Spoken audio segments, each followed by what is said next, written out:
সবাই বলো, শিশুরা বলে, মায়েরা বলে, পুরা বলে, আলারা বলে, সবাই বলে, আরো জোরে, মায়ের মালা, করবে এবার, আফজল ভাই, দাঁড়িপাল্লা, এদিকে। প্রিয় মা বোনেরা, আসসালামু আলাইকুম।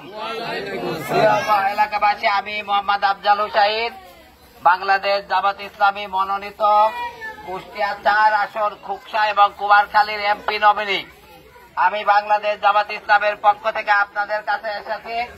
প্রিয় উপস্থিতি, বাংলাদেশ জামাত ইসলামী এই দেশটাকে দুর্নীতি মুক্ত, চাঁদাবাজ মুক্ত একটা ইনসাফ ভিত্তিক কল্যাণকর রাষ্ট্র বানাতে চায়। এজন্য জামাতে ইসলামী তার নেতাদেরকে সেইভাবে গড়ে তুলেছে। যে নেতারা দুর্নীতি করবে না, যেই নেতারা জনগণের সম্পদ চুরি করবে না, যেই নেতারা জনগণের সম্পদ জনগণের কাছেই পৌঁছে দেবে। প্রিয় এলাকাবাসী, আপনারা দেখেছেন আমাদের বর্তমান সময়ের চেয়ারম্যান মেম্বাররা একটা কার্ড বিক্রি করে 10,000 টাকায়, কিন্তু এই কার্ডগুলো জনগণের বাড়িতে ফ্রি পৌঁছে দেওয়ার কথা।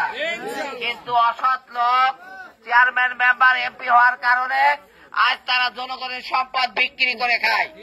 বাংলাদেশ জামাত ইসলামী যদি রাষ্ট্র ক্ষমতায় আসে, তাহলে এই দেশে আর কোন কার্ড বিক্রি করার সুযোগ থাকবে না। জনগণের যার যার কার্ড পাও না, তার বাড়িতে এই কার্ড পৌঁছে দেওয়া হবে। রাস্তাঘাটের দুর্নীতির কারণে রাস্তাঘাটগুলো ঠিক মতো হয় না। জামাত ইসলামী ক্ষমতায় আসলে রাস্তাঘাটগুলো সঠিকভাবেই করা হবে ইনশাআল্লাহ। এই আবাসন সহ এই এলাকায় রাস্তাঘাটের কোন ব্যবস্থা নাই।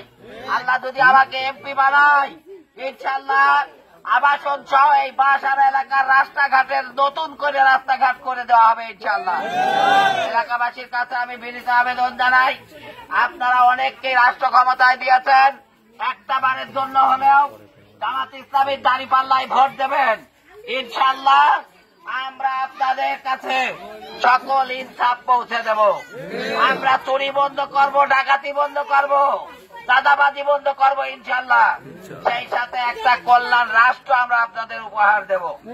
একটা বারের জন্য আপনারা আমাদের পরীক্ষা নেবেন, এই আহ্বান জানিয়ে সবাইকে দাঁড়িপাল্লা মার্কায় ভোট দেওয়ার আহ্বান জানিয়ে আমার কথা শেষ করছি। আসসালামু আলাইকুম ওয়া রাহমাতুল্লাহ।